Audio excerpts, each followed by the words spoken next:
Hello and welcome to the Society with Barrister Fatma Shaheen at PTB World.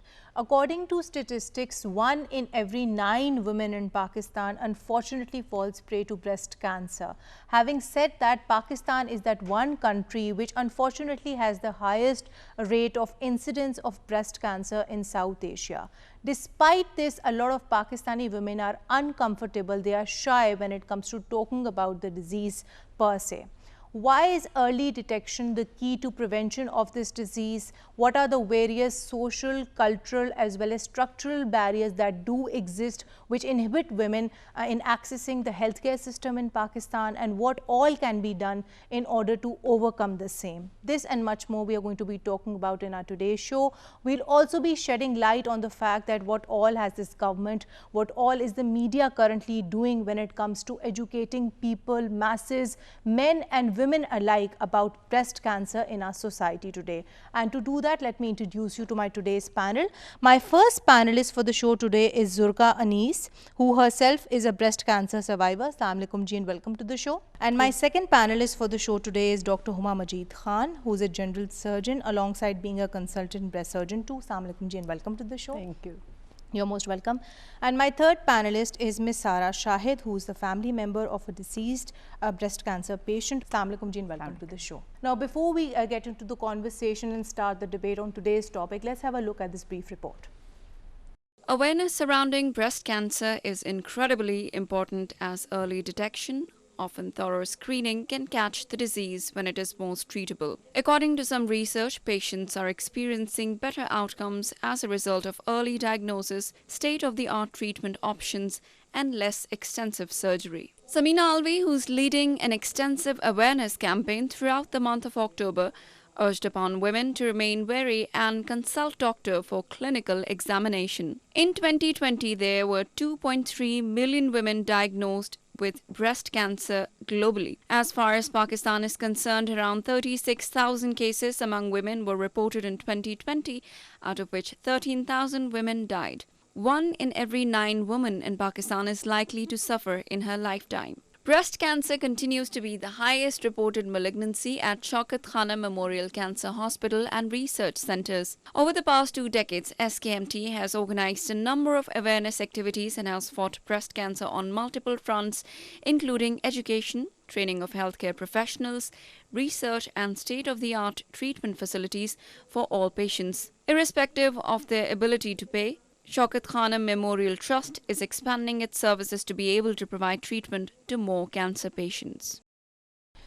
So we saw this general report on breast cancer in Pakistan, and now we'll start the discussion on today's show. Well, to get the conversation started with you, Zurka, there have been ways in which women, discover breast cancer. There are ways in which they come across it, sometimes by accident, otherwise in the course of routine checkups. So tell us that how did you actually detect that you had this, disease?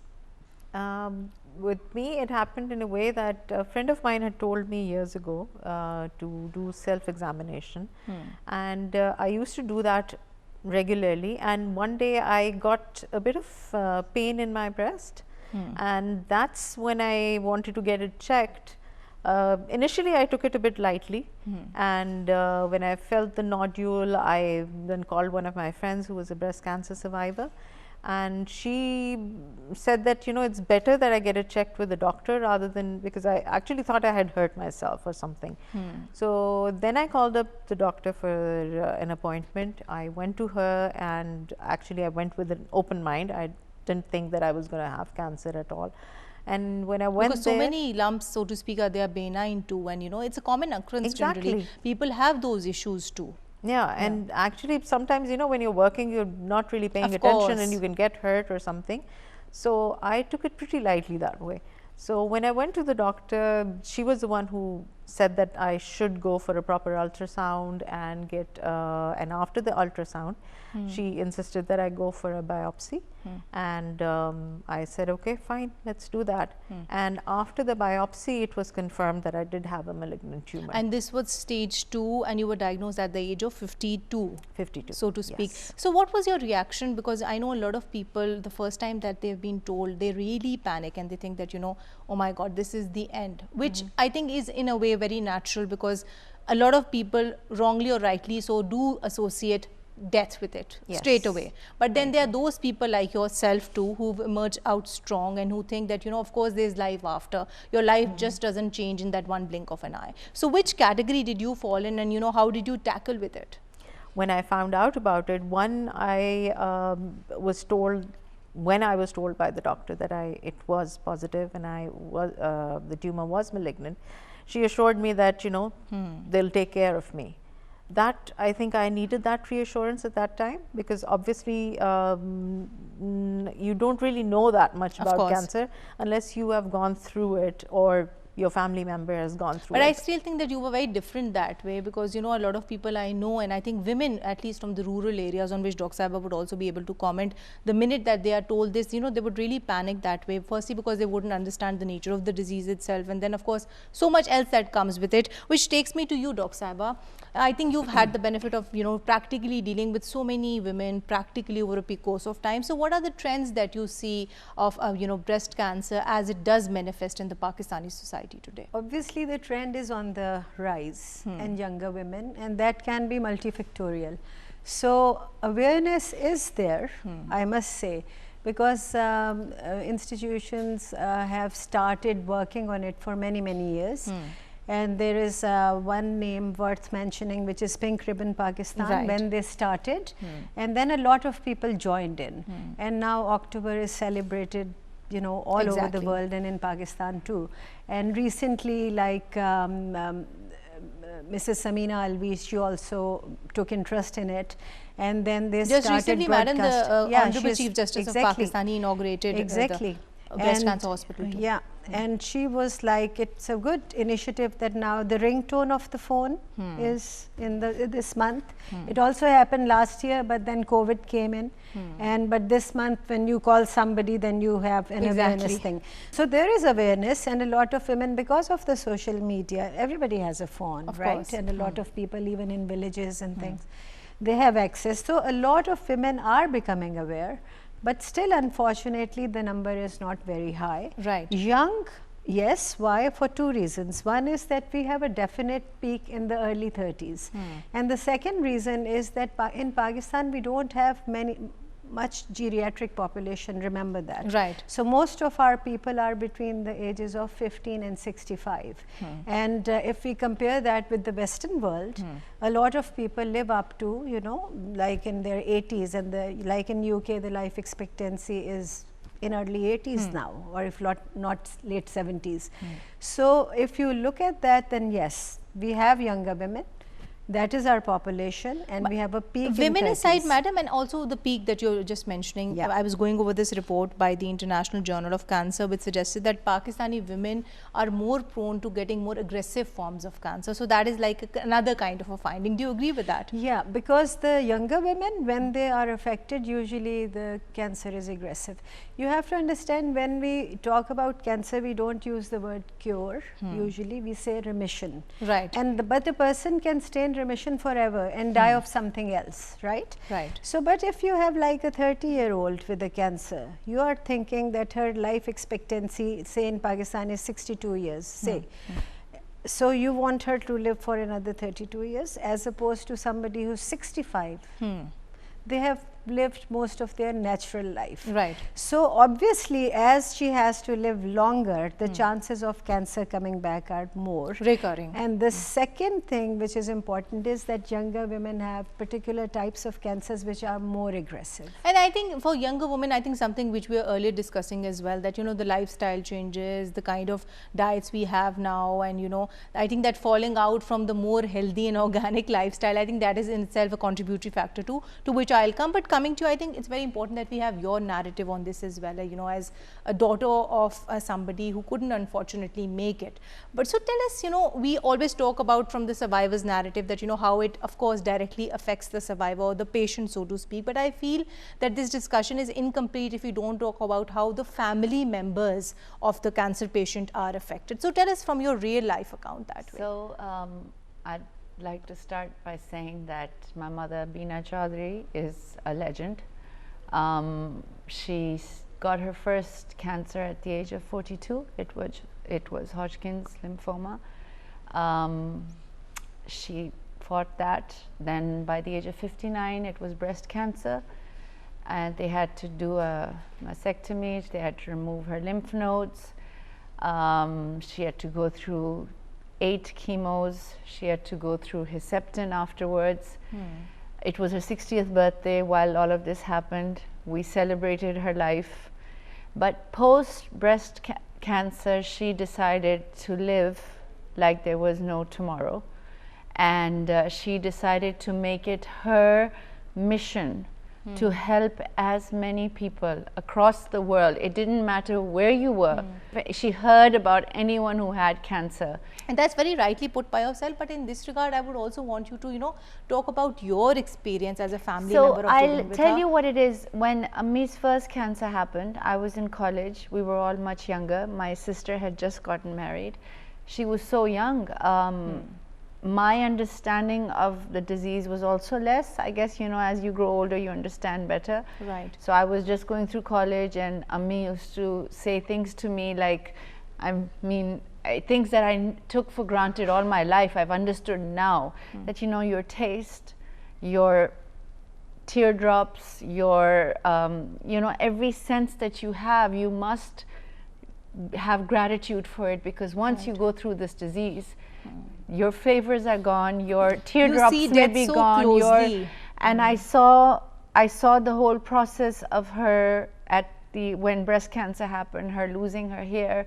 And I remember my sister and I said, okay, how do we hide it from her, Like, how do we hide that the hair is falling? So you see, coming back to my question again, I think it's something which doesn't affect the self-esteem of the patient themselves, the person who's going through that treatment. It inevitably affects, your beloveds, people who love you, who are taking care of you that way too. And can I just tell you, cancer is a disease that hits the home. I mean, from the grandchildren to my father to all his siblings, to all our friends, we lived through it. Every chemo, and after which, God bless people, you and Zulka and the people who are taking care of them, but the patients are the ones who have to go through the nausea I used to see my mother go through. And with a smile and with grace, with dignity, losing so much of yourself, losing a part of your body. To which I will come to you. I think you've also gone through a course of treatments this way. Zulka, we've been discussing about this radiation, chemo, and then surgery too. How did that impact you? Well, I knew that I'm going to lose my hair, and I thought I was prepared for it in a lot of ways, that I cut my hair really short and everything. But then eventually I shaved it because I knew they were going to fall, because I had seen a lot of people go through it, so I did not. So you went prepared that way? Yes, I went prepared mentally prepared. But actually, you're never mentally prepared, of course. Because I think, one, it has a different effect on everybody and how you perceive it. So for me, the hair was not the issue.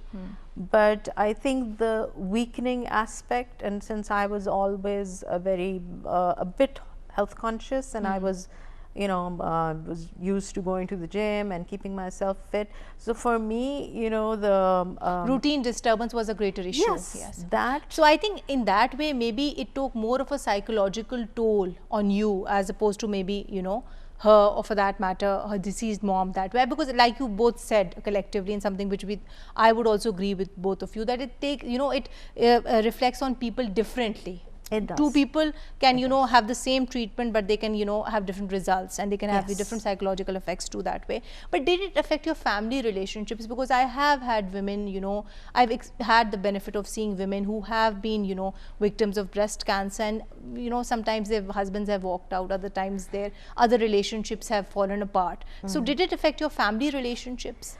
I don't think, because my family was very supportive, and so I did not impact that much. I think the impact wasn't on me, right? But you were lucky that way. More on them, because yes, after my chemo, maybe for a few days, I was very grumpy, very irritable, and after that, I kind of calmed down. But I think this attitude stayed for a while, After my chemo finished, I think after a few months, I started normalizing. Right. And then we'll also be talking about, you know, once you're normalizing and, you know, getting back to life, what are the challenges you face then? Because, you know, then the story completely changes. Yes. First you're a patient, then you're getting treatment, and then you're in that survival mode. Which takes me to you, Dr. Sahiba. I think we've been talking about, you know, how these treatments affect women, both physically, emotionally, psychologically. So what is that advice you give to women who do come to you that way, that, you know, how can they cater to their anxiety, depression issues while they are getting all these, you know,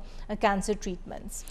Yeah, so one of the most important things is that you need to talk to your patient. Right. In Pakistan, unfortunately, we have a culture that a lot of well-wishers, family members would come with the patient and they would try to protect the patient.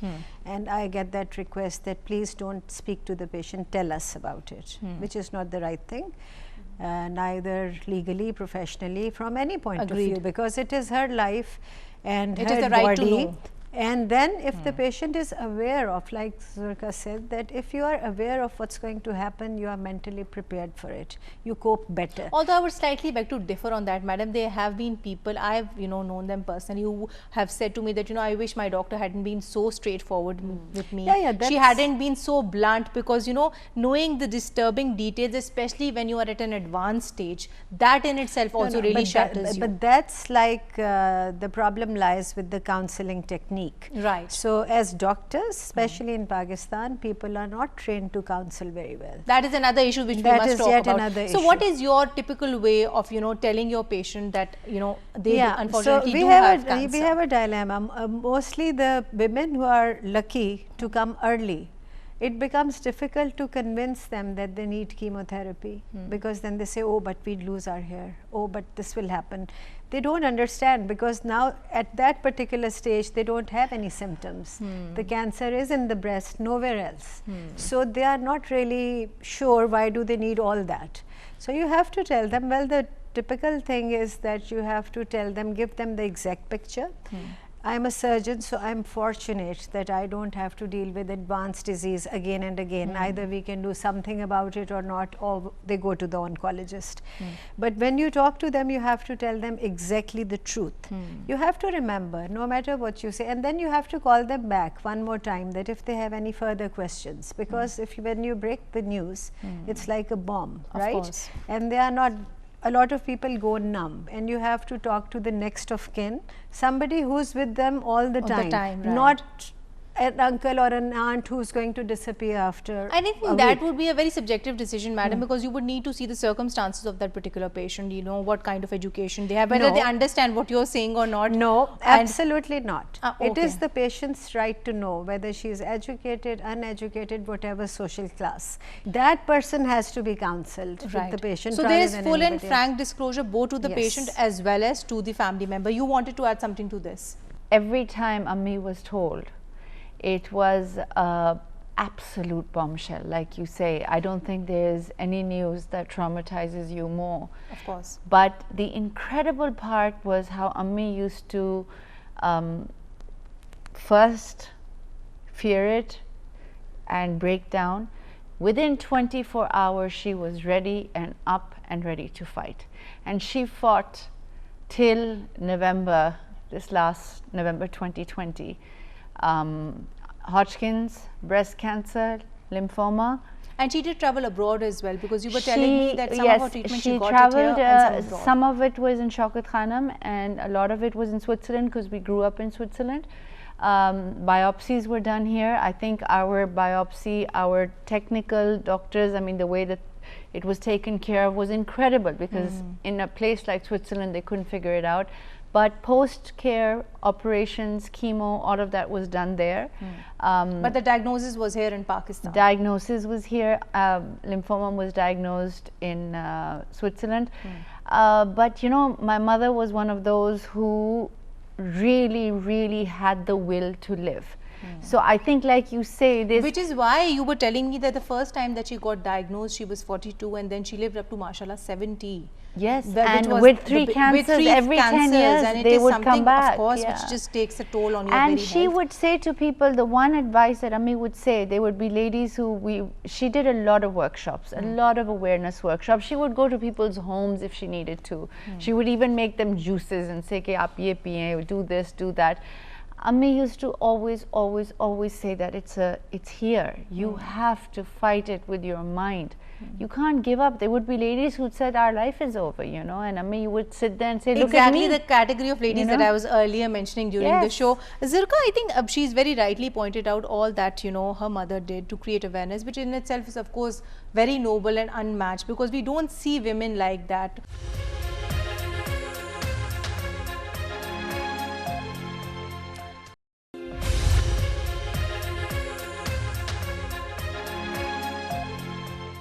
Coming to you in that way, when we talk about, you know, the society at large, when we talk about media, so to speak, how can media make that impact this way? Because, you know, see, media is that one medium which has that power to educate, but we must ensure that it only educates women, it doesn't scare them.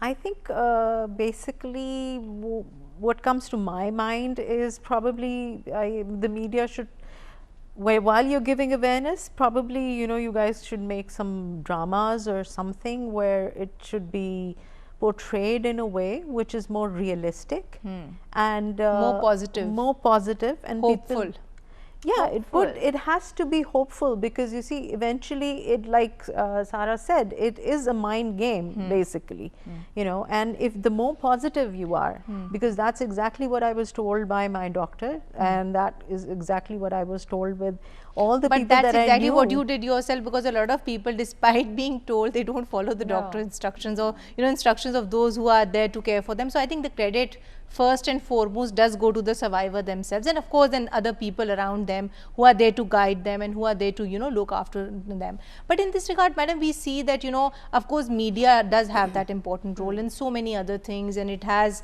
had that, you know, vibrancy, it has had that impact to highlight so many other social causes we see in our Pakistani society today. But what about those women who unfortunately don't have that access to media, who don't have that access to the internet, and, you know, who can't even for that matter access the healthcare system, so to speak? So how do you educate those women? Yeah, I was exactly thinking the same thing. Like, we are very privileged women, right? Absolutely. We come from backgrounds which are educated. We are educated ourselves. So we are already living an empowered life. But most of your women folk in the villages, especially in smaller cities, even in Lahore, I think a good 80% women, they are never taught or told or given the authority to make a decision for themselves. So it's a big decision. So other people make decisions for themselves. They cannot opt for, like, the finances are there, and financially most women are not really empowered. So then they are dependent on the person who's paying for it, how they will decide, what will they do. Then the health economics is very important. You know, it is very easy to say that why don't somebody bring their family member to, why don't they do it to the cities? If there's only one son, for example, Right. and he's looking after the mother, and now she needs to go to the hospital or come to Lahore, that son has to take time off. Of course. So the income goes zero.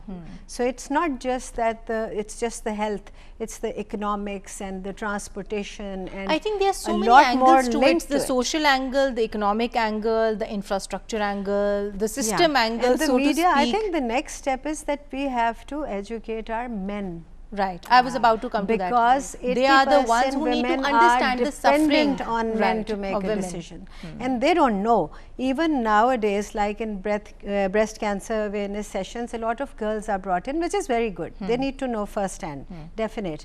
But men need to now also talk about it. Of course. And I'm happy to say that a lot of men, especially younger married women, their husbands do bring them. But not all, madam, because Not all. because we do see, Yeah. unfortunately, in many households yes. still women's health is not a priority, so to speak. And I'm not Yes. talking about cancer per se, because I myself come from a family of doctors, be it gynae issues, be it any other health issues. So they unfortunately take a back seat. So that is where we need to educate men as well. There was a study done by a student in statistics student in Punjab University, and they found that the women 80% of women actually have a delay of coming to the hospital, Right. even after that they know something is wrong, and their family takes them to the local faith healer or the homeopath or anybody, you know, Anybody who's somebody- not qualified to treat yeah, them. and they try everything else because she is not deciding for herself. She cannot pay for her trip. She cannot come for her treatment, even if she Right. knows. Women are Then more she can't. reliant on Women the are more, so I think it goes back to the same, you need to socially, you need to economically empower them, educate them education, basically. And I think And education and along money. with that, media education, that aside, I think education per se, because educating women is their fundamental right. Yeah, so it to is see financially exactly, giving them and a that's bit of independence financially as well. giving them that power. You want to add I something wanted to that? to say one thing, that I think unfortunately in our part of the world, until a woman is not ready to collapse, they're not allowed to give themselves that time of day, because they're expected to just keep going on and on and on. And this is something that right at the end is when, okay, now I've got a doctor's certificate, which means that now I can rest. Otherwise, I honestly feel that this is a huge But part in of this, I agree with you on that, Sarah. But I think in this, women need to, you know, correct themselves too. There is something Absolutely. known as self-love. You know, so many. I was reading But this this is- celebrity's this account is who a- survived breast cancer, and she yes, said that, you know, yeah. I learned to love myself while I was fighting through cancer. Media can So do plays in absolutely. which women are shown as positive people, As positive, empowered strong, not progressive somebody women. who's self-sacrificial. Yes, They exactly. applaud I a agree. woman The who narrative is- needs to be set Yeah. straight, basically, Yeah. in that way. And how can you educate the family? Because you see, again, I don't want this discussion to be just survivor specific, just doctor specific, because we are moving around But in one I'll society. tell you one thing I wanted to say to you, Please. because through Ami, I went through many cancer awareness Right. sessions that she would have. So the level of understanding, they started calling Ami Dr. Beena, and Ami is not a doctor, but they looked at her thinking that she's got the answers for everything.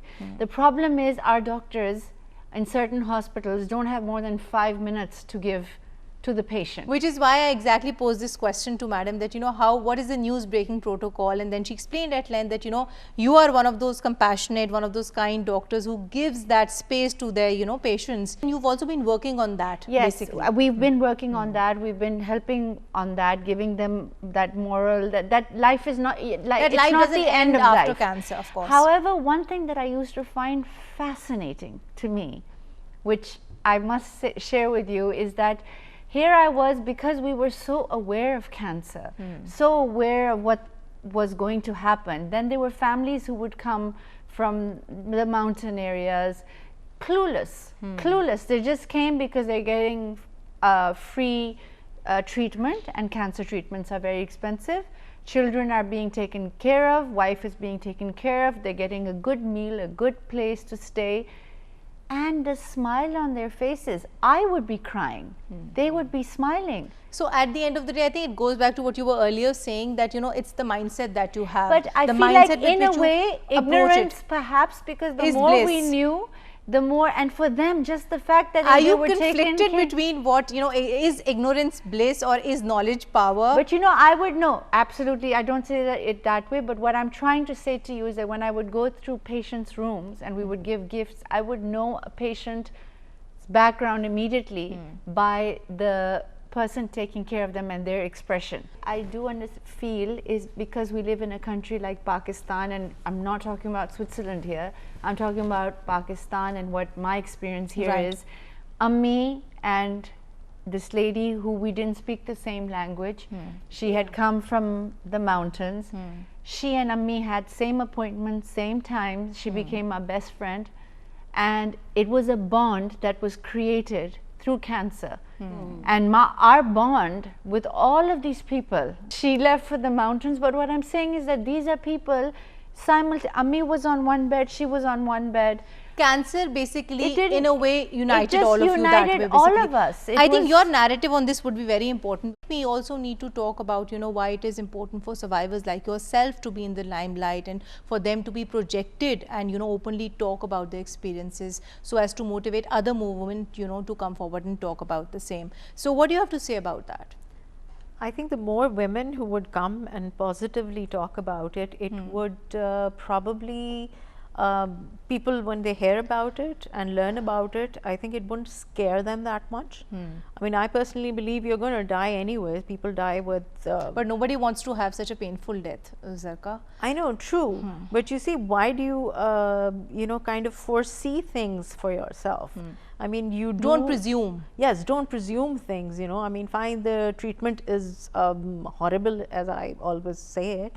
But yes, it saves your life, right? And, you know, maybe you need those There years. is hope, there is light at the end of the Yes, tunnel, and of you need to course. basically, I think at the end of the day, you need to be very positive about it. Like we mentioned before, you have to be positive. And I Right. think, you know, when God says that you are Ashraful Makhluqat, so use that brain that God's given you, you know, and use it positively rather than dwelling on something and making it worse for yourself. Right. And I think you should, even, God forbid, even if it's in a bad stage or something, I would just say that, you know, believe in yourself and live the last whatever days you have. Make the most of what you do have, basically. Exactly. And it doesn't need to be the end, you know, as we Yeah. speak.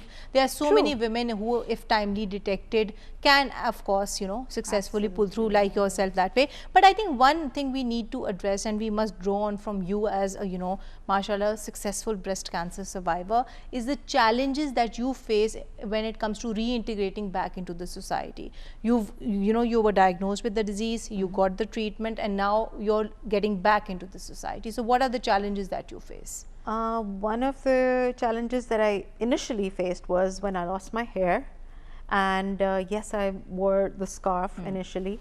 Yes, and one thing I want to say, I never stopped putting on makeup because I wanted to feel good, and I think that really helped me. I think that You know, self-love is something which and- needs to be, you know, reiterated and you know, Yeah, stressed upon. a Because lot, yeah. why shouldn't I look good Of just course, because I I'm agree. feeling sick or something? I think it takes half of your worry away.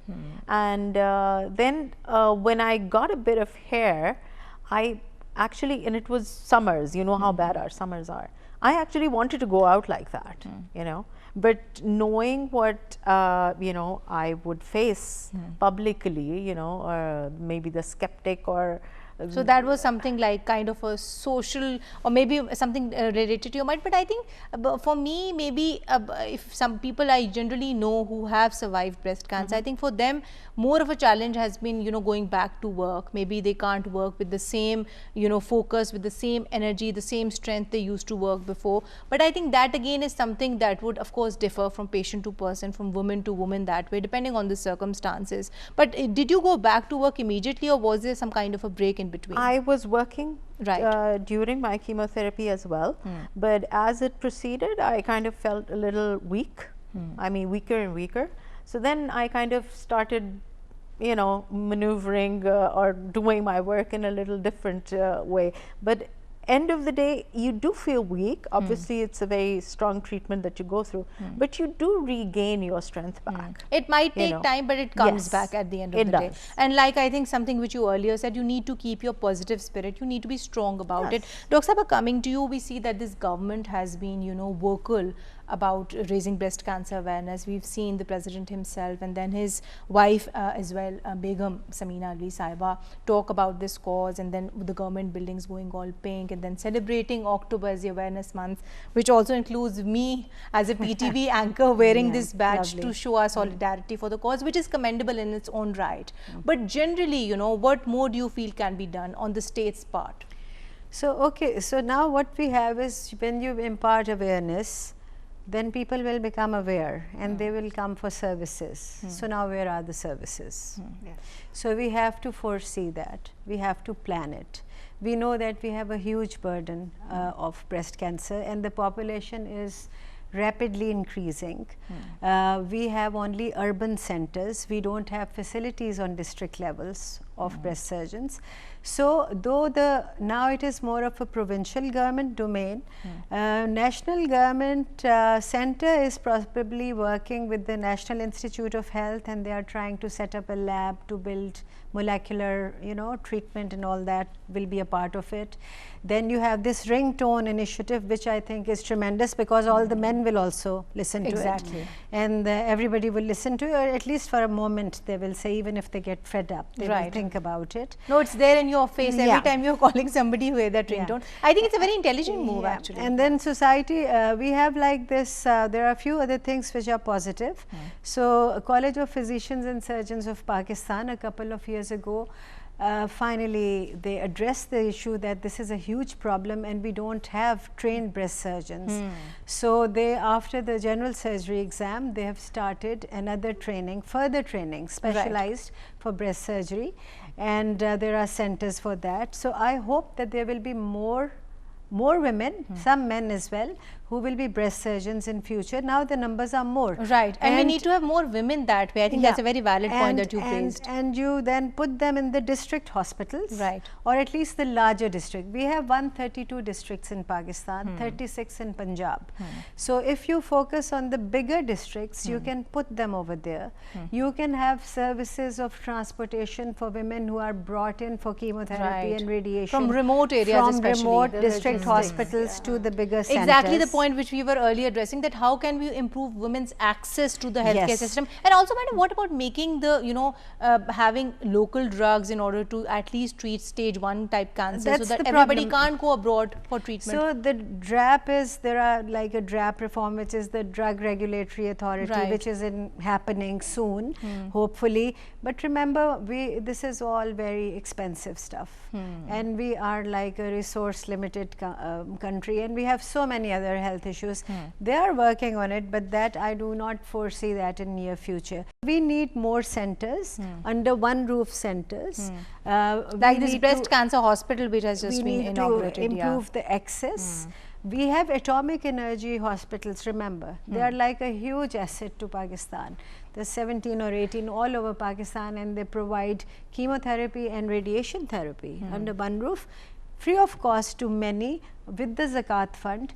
I have not, in the last 20 years, if somebody has come to me, whether rich or poor or whatever, they have had access to services. It's just a matter of guiding them. And perhaps also madam, in this way, like we do see in Western jurisdictions giving the poor people health insurance cover too, so that because breast cancer per se, she was lucky, she diagnosed it, and she was intelligent enough, educated to, knew what the possible symptoms could be. Many times it's just left undiagnosed because you don't have any symptoms per se. So by giving women, especially rural women out there, free health insurance cover, you can actually in a way encourage them to get their routine breast screenings done. That's in the near future. Exactly, like the mammograms done. Sehat Sahulat card, Right. but that is only applicable to the district. So we still have to bring the service to the district. Right, madam, your point is noted. But coming to you, would you want to add something to that? Because I know your narrative would be that of a family members of somebody, who couldn't unfortunately Exactly make it. what I was trying to say is that, like as a doctor, like Zurka knows as a survivor, like I saw my mother, 1.5 years of her life on every cancer was on hold, because there was nothing that we could possibly do, and we were blessed that we're 4 siblings. Somebody was there to take care of her. This disease, like I say, is firstly very, very expensive to take care of, painful, and especially for the person who's going through it, for those who are your loved ones, Exactly, who to are witnessing see them the go through it. grandchildren or me or whoever it used to be, seeing my mother go through, and she was a dynamic woman. But yes, it's 1.5 years of your life that you have dedicated, in which you go through so much Sara, physical in so many change. cases, much more than that. Much more than basically. that. Physical changes, emotional changes, financial changes. It's life changing, and I have to say that there's nothing scarier to me than cancer. I've seen my nanny go by it, my mother, who fought and fought and fought and kept fighting till the end. She left us. But I mean, hats off to women who are going through it, through the families, and what it did for all the kids, all her little grandkids who still pray for her. I just think that family has to be around you, and those who have it are blessed. For which we need to give them due credit as well, on which we would move towards the show's conclusion. What would your concluding comment be in this regard, as somebody who successfully, mashallah and alhamdulillah, survived that breast cancer journey? What were the things that you learned, and what is the message that you would want to pass on? I think what I learned is that the family really needs to be supportive to whoever is going through it. And my message would be, don't be scared of it. Yeah. Don't be scared of it, you know, because like death comes unexpectedly. It doesn't matter how you're going to go, you're going to go one day or the other. So just believe in yourself and believe in Allah, and I think Cancer comes unannounced, but then again, Yeah. I think Dr. Sahiba would want to add to this, maybe early detection, as they keep on saying, is the key. And I think in that, health professionals like yourself also have a very important role to play, because I think a lot of times we women listen to doctors like yourself as opposed to anybody else, because you have that, you know, position of control and power over your female patients too. So how can doctors like yourself reduce that stigma, so-called stigma, which attaches itself with this disease? Yeah, it's like again counseling and all that. And then we are talking about things. I just want to say something about the madam. stage. So the stage of the disease, a lot of patients come in and they say, what is the stage? Yeah. Because they've heard about it. And now if you say stage 3, which is the most common in Pakistan, they just go as if it's a death sentence. It's not. Your mother was a very brave lady. She died when she was 70 plus. Right. If From she 42 didn't to have 70, she kept cancer, on fighting. the fight is on. You are alive every day that you are not dead. Of course. Right? Of course. And that is what is important. We are all going to die of something, but not cancer if you come early. So if you come in the first stage, 80% women will live 10 years or longer. And if you come in the stage 4, even then about 10 to 18% women will live 10 years and longer. That's So amazing. it's not, you know, with the right I think you've treatment- clarified so many misconceptions and myths misconceptions. which otherwise do exist. Yeah. Thank you for that, madam. And coming to you and coming towards the conclusion of the show, what would your message be? Because I think you're that one person who's lived this through with your mother. You have that real life narrative of You being know, their family member. I have to say, like I keep saying, like I do wish that we had more survivors like Zulka, like a lot of, like Ammi, who would stand there, tell people, if I can do it after 3 cancers, so can you. And we can fight it, we can live, we can be positive. And she, I think, lived 20 years after her breast cancer. She did what, in a day she would do what I would do in a week. She would pack it into one day, because this is how precious life had become for her. And she used to say, you will never realize how precious life is, I think, until you go through it. And I think and Zulka is, unless you unfortunately see death so closely. yes. And the things we take for But I granted. think she was very blessed to have a daughter like you and your entire family Our too, entire in that way, family, who, yes. you know, who were there for her throughout. And her husband. And like I said, I keep saying this to you, we are a very, very small group of people. I cannot even, I've seen Shaukat Khanum, this is one hospital I work closely with. The reality is there, and when I see people just getting a plain good meal, free treatment, the joy on their faces to be able to have that. We come in, we're living in a country like Pakistan.